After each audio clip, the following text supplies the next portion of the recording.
nice cup of the old Darjeeling, folks.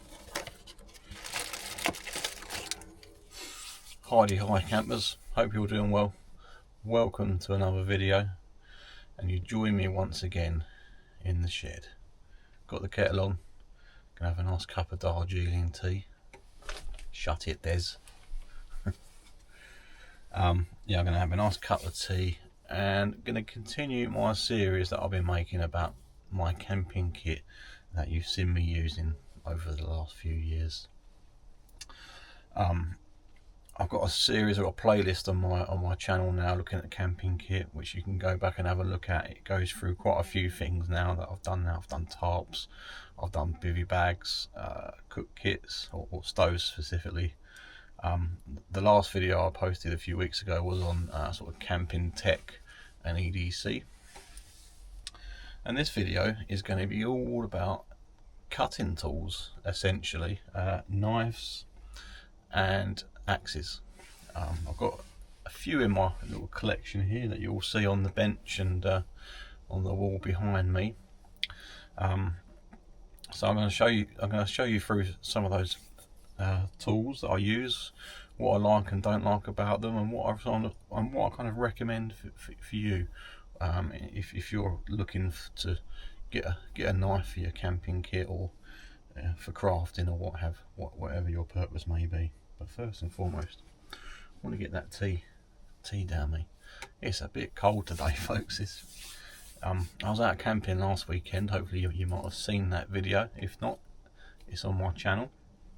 I was out catching up with my mate Des in Essex, and the weather last weekend was still pretty mild. I think the temperatures are in the sort of teens, like 13, 14, 15 degrees Celsius, and it was very comfortable, very pleasant. And then Monday after that weekend, the temperature took a massive nosedive down here, and I'm talking to you from sort of Kent and southeast of England. Yeah, the temperature went from like double figures down to like low single digits overnight. Really thick and heavy frost on the car in the morning. It was blooming freezing. And when it takes a nosedive like that, it's a real shock to the system, isn't it? You really feel it. But hey ho, one adjusts and gets the thick woolly pulley out. And yeah, glad of it too. But I love this season. I love it when you can get the cold weather kit out. It's good. I enjoy it. Right, so let's get into it.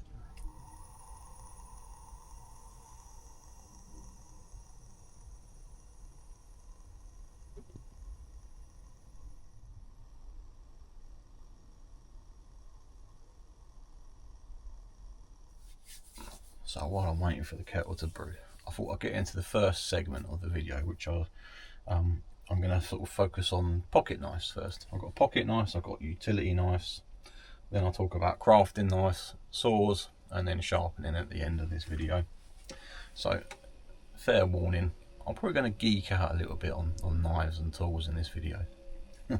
Apologies in advance. But yeah, first and foremost, pocket knives, and I've got a few here. I'm not going to talk about these too much because I sort of banged on about the Victorinox knives in my last video when I was looking at EDC type kit. Suffice it to say, if you haven't watched that video, I absolutely love the Victorinox knife, and they come with me on every single camping trip. So yeah, I've got the Forester, which I looked at in my last video, and the Victorinox Hiker, which is a smaller version of the Forester really. It's got the same tools on it, but just smaller sized, and it's a non-locking version as well. So, kettle's boiling, I'll bring you back in a moment.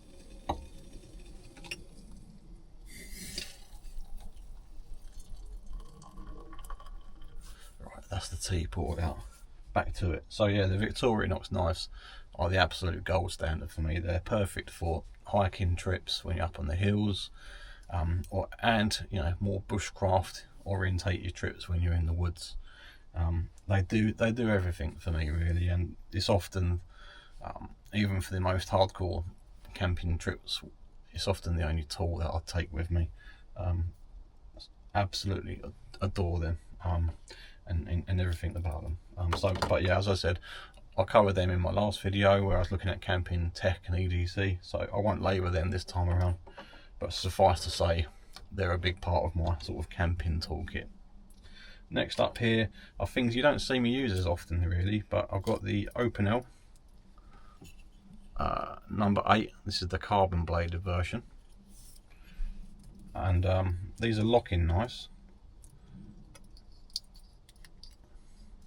Cheap, really cheap French knives, very nice. People use these a lot for food prep, but you can use these for carving. I often have. And just basic camp functions really. Obviously you're not going to be battening down wood with anything like this. The blade is really thin. It's probably less than 2 or about 2 millimeters thick at the thickest point, but it's a lovely sharp blade. It's really easy to maintain and keep sharp. You can just sort of keep it sharp by stropping it regularly. The carbon blade needs a bit more looking after because it will rust if you don't. Otherwise, yeah, really good. And the other thing that's good with these knives, I'm trying to think if I've got a ferrocerium rod here somewhere, but they're good for striking on the ferrocerium rod. You can get a good spark off of them. And the other knife I've got here in my collection is the Boar EDC knife from the bushcraft store. This is a non-locking sort of pocket knife with olive wood handles on it. It comes with the nice leather belt sort of loop sheath, and I haven't used this for a while on the channel, but I'm going to be bringing this back out soon because I really like this knife. Again, it's often all the knife you really need for a sort of bushcrafty trip. You know, I've used this to sort of make feather sticks, get some nice fine curls to start a fire. I've done some light battening with this for sticks that are sort of really straightened and sort of thin, but it's ever so sharp. It's got a really nice Scandi grind on it, which I like, and yeah, nice blade. Slightly thicker stock than the Opinel I just showed you. I think that's about 3 millimeters thick, sub 3-inch blade, which makes it UK legal.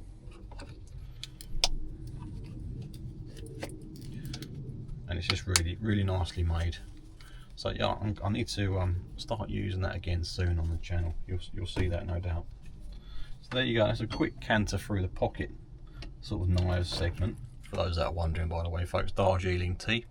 I often drink it black with no milk, but you can have it with or without milk. It's up to you. Cheers. Lovely. Still a bit too hot,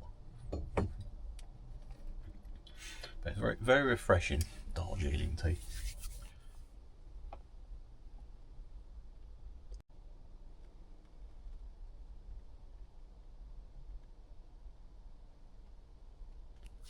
So the next segment I want to go through is the sort of fixed blade utility knife that you take on your sort of more bushcrafty trips really. And I've got 4 here to show you. The first one I've kind of, again, I showed you a bit on the last video, the sort of camping tech and EDC video. This is my Enzo Necker, or nowadays in the market it's called the Bryza Necker. Nice little simple neck knife, short bladed knife. It's about sub 3-inch the blade, and it's sort of 3.2 millimeters thick. And yeah, great little knife. My wife bought me this, so it's highly treasured. But often, again, that's all the knife you need. I shan't talk too much about that one because I spoke at length on my last video on that one. But yeah, great little knife. Next up, I've got a brace of Moras actually, and a quick word on Mora knives really. I think if anyone asks me to recommend them a knife if they're getting into this sort of hobby, and what should they be getting, Mora knives are probably the one, for sure, what I would recommend, and almost certainly what any experienced person in this world will recommend to anyone. You go on a bushcraft or survival course, it's a Mora knife that you'll most likely be using on that course. It's what they will issue students. But yeah, I've got the Mora bushcraft black here, which is a bit of a sort of heavy duty knife, again with the Scandi grind there. It's quite a thick stock. It's again similar thickness to the Enzo really. It's 3.2mm. Got a nice sharp spine on it, which you can use to strike your ferrocerium rod. Easy to maintain Scandi grind blades, easy to sharpen, and it's got a nice sort of rubberized handle so you can grip it, and good for use in the winter. It's a carbon blade, but it's got a coating on it that means it doesn't really rust on you. But yeah, really like this knife. Quite cheap as well, and that's the other reason people recommend Mora knives. When I bought this, it was £30 or thereabouts. I think they're still in the region of £30 to £40 nowadays as well. They still represent good value. Comes with a nice, robust, sturdy sheath that you can put on your belt, and this is ideal for sort of battening down wood for the fire. You can really give this a good beating, and I have given this a good beating, and it will take it, even though it's not a sort of full length sort of blade. It's not a full tang knife. I think the metalwork only comes up to sort of about there, but it's really well made, really solid, made in Sweden, and yeah, fantastic knife. Also from Mora here, I've got the companion. I've sometimes also known as the clipper, and this is the sort of bog stock Billy basic knife that you'll get from Mora, and it's amongst the cheaper knives that you can get from them. I think it was about £12 when I bought this a few years ago, and I looked the other day to see how much these are going for, and they're still in that kind of a ballpark as well. They're still quite cheap to get hold of.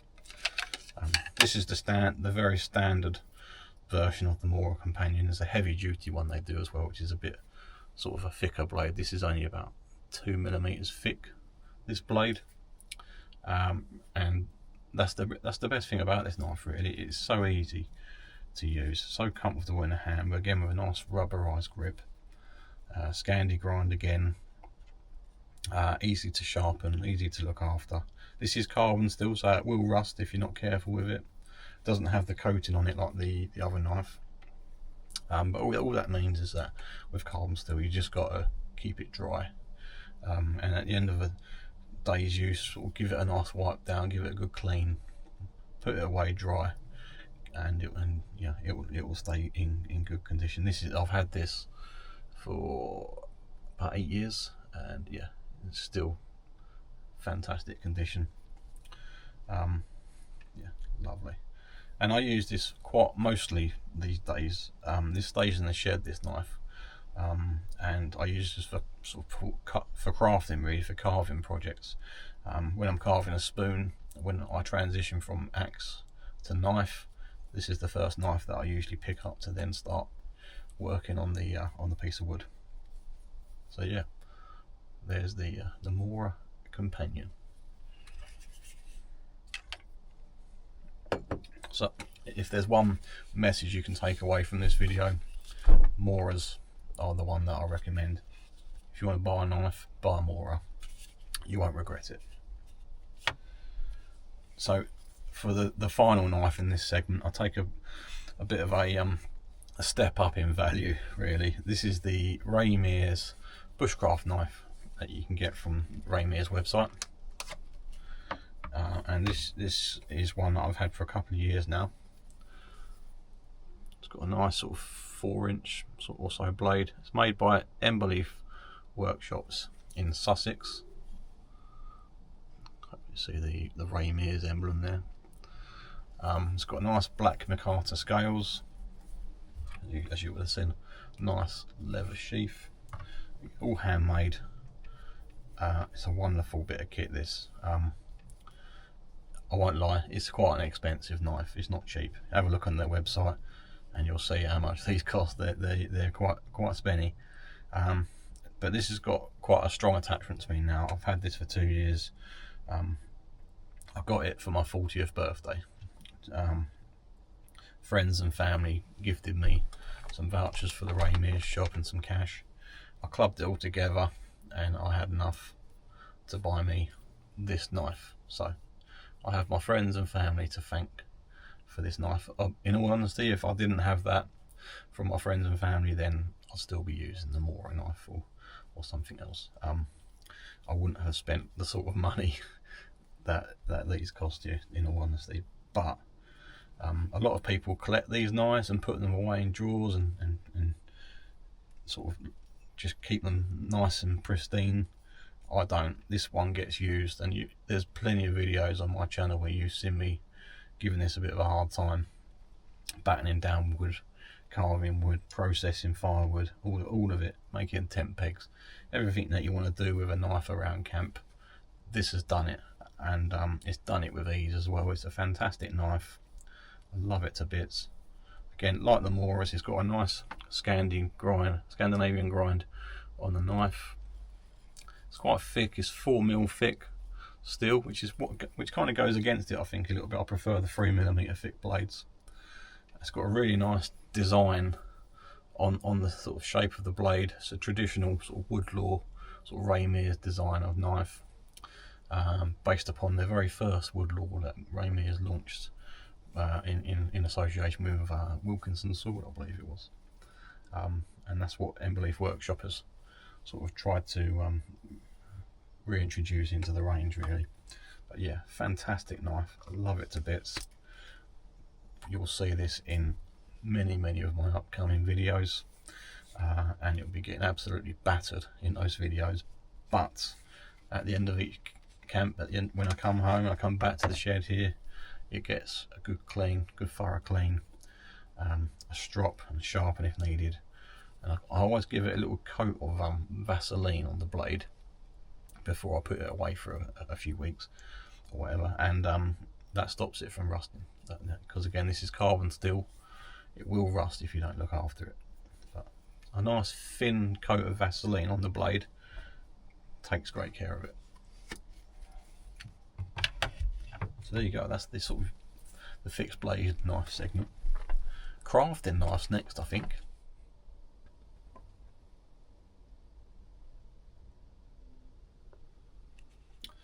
So if you're into wood carving, crafting, if you like doing a bit of whittling around the campfire when you're out on an adventure, then you might want some sort of more sort of precision, sort of fine carving knives. And once again, Mora is the go here. I've got 2 of the Mora knives in their range here. I've got the Mora 120, which comes in a sort of plastic sheath that I've cut down. And it's a lovely sort of short bladed knife with a nice beechwood handle, and it is about 2 and a bit inches long, that blade. Again, Scandinavian grind, really fine. Not much width to that as well, less than 2mm width wide, I think, and it's really nice in your hand. It's got a nice sort of shape of the handle, and it's just nice for doing a bit of fine carving, a bit of spoon carving. I go to these knives when I've done a lot of the roughing out with the axe and the bigger blade, and I want to start shaping the spoon basically, and getting it starting to look spoon-like. And these are so nice to use, so easy to work with. So I've got 2 of the carving knives here. I've got the Mora 120, and here the 106. 106 is much the same, but just a longer blade, as you'll see there. And it's, yeah, still the same sort of thickness on the spine, same sort of beechwood handles. I think that's beechwood, or it might be birch, I'm not sure actually, which has gone a bit darker over the time from the sort of sweat on my hand. And the longer bladed knife is much better actually, but I tend not to take that out on camps with me. when I'm out on backpacking trips on camps upwards, I take the shorter bladed knife. The longer bladed knife stays here in the workshop, or it comes out on a car camping trip with me. But they're so easy to maintain, these knives. Just keep them nice and sharp on the strop. I don't think I've ever put these on the sharpening stone and they're still so sharp. I mean, as you'll see there, the wood is coming off so easily. It's really nice to work with, and yeah, it's a real joy to have in your hand. It's very comfortable. You can have that in your hand for hours on end, just whittling away. You'd be sat around a campfire with your mates, chatting rubbish. You don't have to chat a load of rubbish around a campfire when you're with your mates. You get into some really strange places on the conversation, but I'll often be sat there chatting to them, and I'll be doing a bit of this whittling away, and yeah, it's a real joy to use. And again, that comes with the nice long plastic sheath. Just give that a little wipe. Once again, you do have to look after these blades. They are carbon steel. Rust is an issue if you neglect them. But there you go. And then finally, I've got the Svanti Darv hook knife or spoon knife, which is basically a blade that's been turned into a curve with a Scandi grind on one side. This is ideal for, this is what you use for scooping out your bowls and your spoons and your cups or what have you. Whenever I hold it like this, I feel like I'm strumming a really small guitar. But yeah, it's just nice for scooping out the wood. Bear in mind, this bit of wood is not green either. This is very well seasoned, a bit of birch, and it's carving it easily. People will say that if people say that you have to carve with green wood, i.e. freshly cut wood, it's rubbish. No, you don't. You can carve with whatever wood you want. So don't believe everything that people tell you.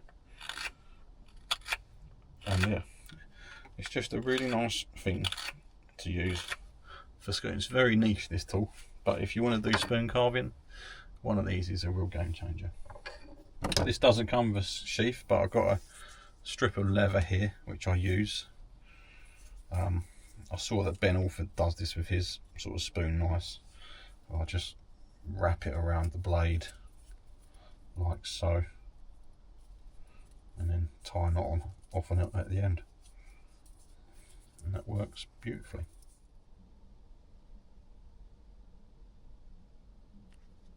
So moving on then, folks, from the crafting knives to saws next, and I've got 3 here to show you. Got the Opinel, Silky, and the Baco Laplander. So the Laplander is probably the one that's most established in this sort of outdoor space. It's cheap. It's recommended by most people. I looked on Amazon yesterday, and you can buy these for less than £20. I think £17 I've seen them for. Got a button there that locks the blade in position, and there you go. This is a saw blade which cuts on the push and the pull. I've had this one many years. I haven't used this at all recently. A lot of that is because this blade is a bit past its best, and I need to get a new blade. The dilemma you have with Laplander saws when you come to buy a new blade is that the blades are often the same price as a brand new saw itself, so you often come to the conclusion, well, I'll just buy a new saw then, because it's pretty much, near as damn it, the same money. But yeah, if you want a good knife, a good saw to get you going for processing firewood, then get one of these. It's quite a forgiving blade as well. You can bend it left, right, or what have you, and it won't snap. It's really forgiving. Same can't be said for the other knives, saws that I've got to show you. Next up is the Silky. This is the Gomboy 240. This is made in Japan, and this is my most used saw by far. I absolutely love this. I've had this for 6 years now, 5 or 6 years I think. The blade is sort of coming to the point where it needs replacing, which is annoying me because they're not cheap. And these saws ain't cheap either really. The Laplander that I just showed you, I saw that on Amazon for £17 at the moment. This one is about 60 on the bushcraft store. So they're not cheap, but they're really nice quality saws. They cut on the pull stroke. They're called a pull saw, and they cut really cleanly and quite efficiently as well. And I really enjoy using this saw. But when I was bending that one about, I won't dare do that with this, because this blade is quite tempered steel. It will snap on you, and that's the biggest complaint people have with these saws, is that the blades snap very easily, and that's why you have to use these with great care, and don't be so sort of aggressive with it when you're using it. Let the saw do the work on the pull cut, and it will be fine. And several years down the line of using this, I've yet to snap it. I've been quite fortunate in that regard. But I'm at a crossroads with this, because the blade needs replacing. So what do? Do I get a new blade? The blades are about 40 quid. Or do I go back to using a Laplander? Bit of a dilemma. And finally, I've got an opener saw. This is the number 12 saw. It's quite a lot smaller than the other two that I've just shown you. Same sort of mechanism that you see on the open L knives, where you can lock it in position there with this twisting mechanism. But yeah, it's a small saw blade. It's called the number 12, I believe, because the blade is 12 centimeters long. This, like the Silky, is a pull saw, so it only cuts on the pull cut. And again, you have to be very careful with this one too. The blade is highly tempered. I think highly tempered is the word, I'm not sure, but it snaps very easily. I've had one of these before in the past, and it snapped on me quite soon after, and that was several years back when I was still sort of learning how to use these things really. But yeah, it's a really nice saw to use. If I'm just out of a twig stove, and I don't need to process big pieces of wood, then this is the go. It works really nicely indeed. But probably not one that I'd recommend, if I'm honest, because it's about £30 I think. The Laplander is the one. If you're looking to get a saw in this segment, get a Laplander, you won't regret it. That's a lovely cup of tea, folks.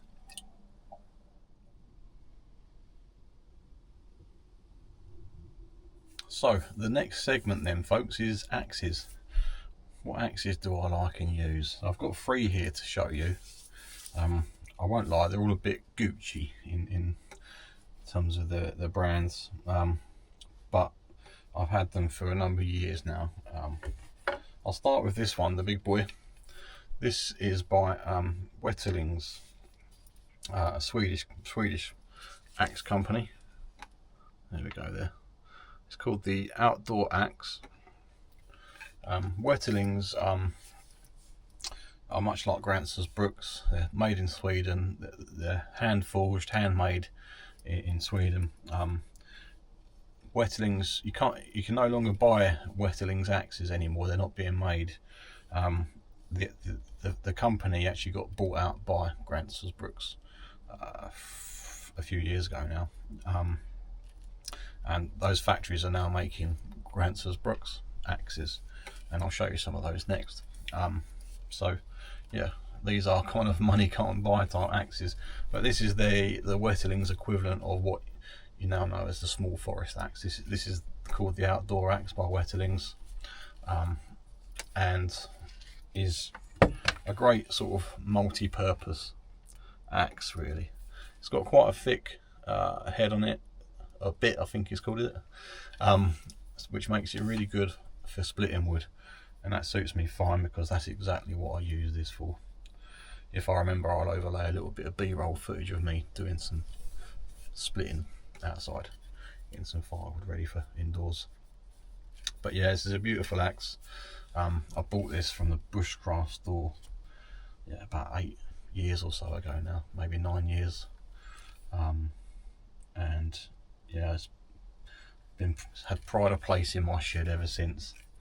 I'm very fond of this axe. This is, again, many of these things that I'm showing you are things that I've had for quite a few years now, and I have no desire to get rid of. They've got a lot of sort of value attached to them now. But yeah, this is primarily lives in the shed now. Sometimes it comes out on car camps, and it gets used for splitting wood. The odd little bit of carving, roughing out a spoon or what have you. I've roughed out, years ago I used this axe to sort of rough out this cookser that I made out of sycamore. So yeah, quite proud of that. But yeah, that's the outdoor axe by Wetterlings. Really nice bit of kit, but sadly you can't buy it anymore. So yeah, it lives there in my shed. But the small forest axe is the best, is the equivalent to that. So if you want something like that, small forest axe is what I'd recommend. Then next up, I've got 2 Gransfors Bruks axes. When you want to buy a good quality axe, wherever you are in the world, Gransfors Bruks is the company that you go to. They're made in, again, another Swedish company. Sweden seems to be the home of good quality axes, really, isn't it? And yeah, all handmade, hand forged in Sweden.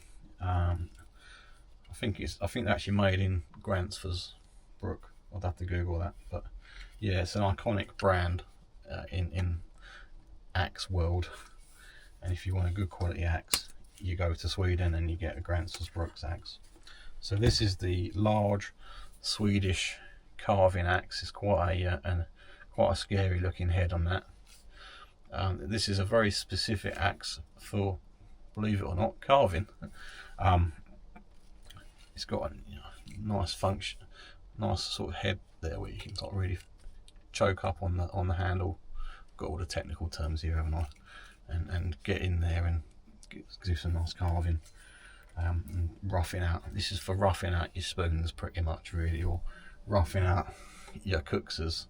This for sure, I would have for sure used this axe to rough out this cookser if I'd have had it at the time, but I didn't. So yeah, it's a really nice bit of kit.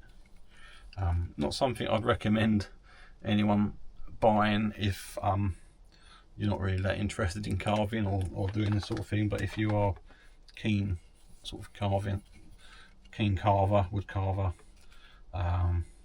it's a nice thing to have. Not an essential, again, not something I'd recommend that everyone go out and buy, but having a nice carving axe which is, dedicated to carving and not splitting and chopping stuff, then this is perfect. So I keep this really, really sharp. This is as sharp, if not sharper, than my knives that I've just been showing you. You can actually shave your hair off your arm with this. It is so sharp. And then last but by no means least is this dilly little axe here, which is the Gransfors Bruks small hatchet. It's a teeny tiny little thing. Put my hand for a gauge there, and it's a wonderful little hatchet. Really nice hickory handle. It just feels really nice, really tactile to use. Of the 3 axes that I've shown you, this is by far my favourite, and probably my most used axe as well. This comes out on a lot of camping trips for me. It hasn't done in the last year or so because I've sort of been just concentrating on using the knife a bit more, but again, this is one thing that I'm going to be using a bit more in upcoming trips, principally because I want to do a bit more carving as well when I'm out. And this is my go-to axe when I want to go out camping nowadays. I use it for splitting and for carving. It's a bit of a multi-purpose axe. Obviously, being so small, it's you're not going to be chopping down trees with this thing and splitting up massive hunks of wood, but it definitely punches above its weight. I've split surprisingly large pieces of wood with this. I've given this axe a pretty hard time, and it takes it, and it's a great little axe for it. Yeah. Again, the Gransfors axes, they're not cheap. I've spent a lot of time deliberating over these axes, about which ones to buy and whether they're worth the money that I'm spending on them. But I've owned all of these axes for a fair few years now. I haven't regretted it at all. They're so nice to use, and they're very comfortable in your hand. They feel very well made, very solid. So in that regard, yeah, I'm not the sort of person that goes out, spends loads and loads of money on knives all the time and builds up a massive collection. I've got a fair amount of sharp products here that I've shown you in this video, but I haven't really got any desire to get any more. Basically, as far as I'm concerned, I've completed it, and I don't need any more than what I have here. In actual fact, I could do with selling one or two of these. But there you go. That's the sharps. I'm going to put these axes away now and just talk a little bit about sharpening.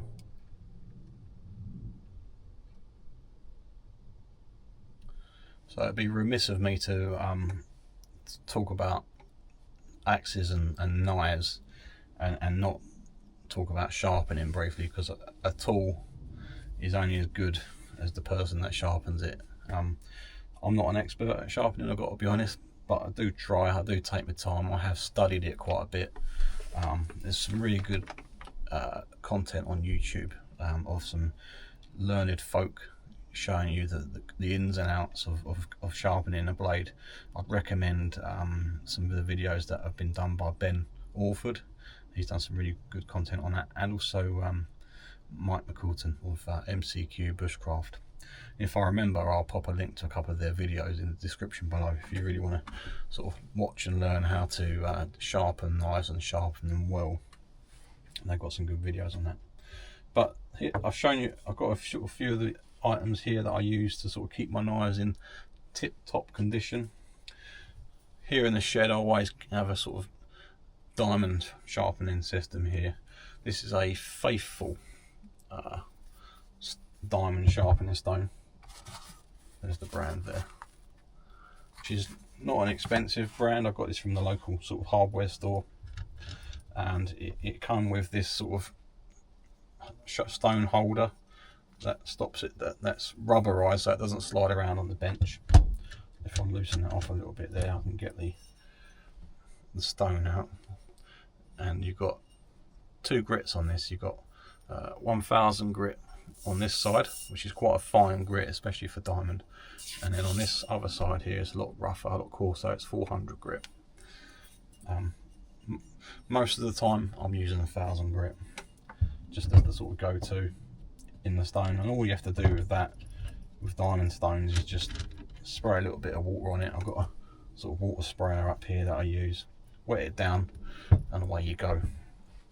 Some people use the Japanese whetstones, and they're exceptionally good. You can get them down to a really fine grit. I've got one behind me here actually, which is 3000 grit, but they're quite fiddly to use, they're quite messy, and you have to keep flattening them all the time. So I don't really use the Japanese whetstones anymore. It's all about the diamond stone for me. They're just one and done. Spray it with water, wipe it down afterwards, job's done. So much easier to use the diamond stone instead of the traditional whetstones. But when I'm out in the field, or before I go out on the stuff that I use out in the field, I always have a good sort of leather strop. This, to all intents and purposes, is a piece of leather from an old sofa that I've taken off, and I've stuck the shiny bit of the leather down onto a flat piece of wood. This is just a piece of oak that I had in the shed, and yeah, makes for a nice strop that you can use to sort of keep your knives in tip-top condition. And on the strop I've got some metal polishing compound. I use this sort of blue, these bars of polishing compound. There we go. Bought these quite recently actually from the local hardware store, because I've just sort of run out of the blue bar that I did have. But yeah, these are like a big bar of chalk that you rub onto the leather, and that just gives you a little bit of abrasiveness to sort of help polish up your blade and hone it in really nicely. So that's the workshop sharpening system that stays here in the shed.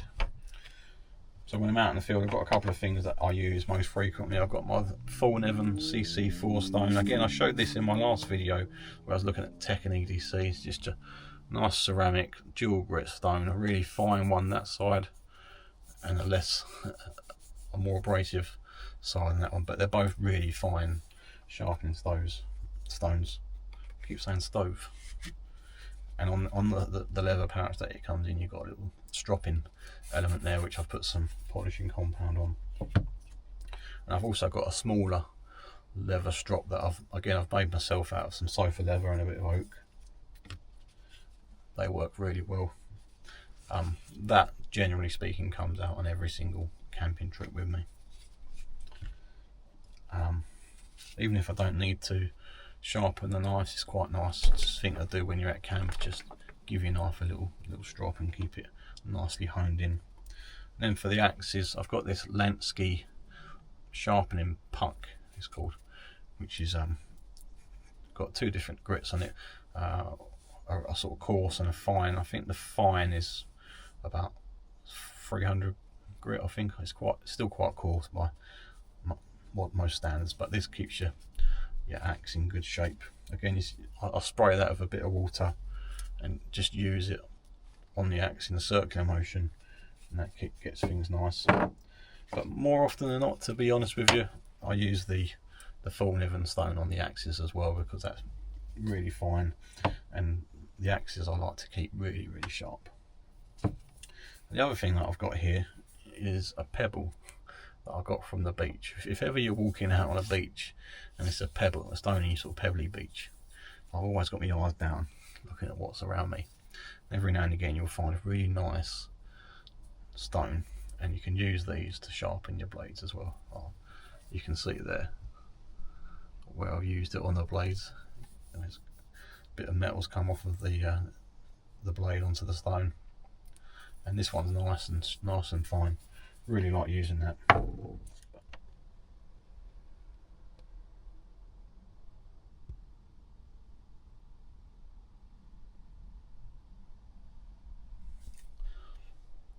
So there you have it, folks. That's a sort of slightly detailed, slightly geeky canter through the knives, saws and axes that I use on my camping adventures, or even just sitting in the shed when I'm pottering around doing a bit of whittling. And I hope you enjoyed that. As always, I'm really keen to hear your thoughts on what you use, what you think about those tools, and if there's anything else that you recommend. Yeah, I'm always grateful to sort of learn from you guys as well. So yeah, grateful for your thoughts, and as always, I'll see you on the next video, where hopefully I'll be out in a camp. I need to get out on another camp. I'm going to be down in the West Country again very soon, so my next camp is probably going to come from down that neck of the woods. Fingers crossed. So I'll bid you farewell, and see you on the next video. Bye for now.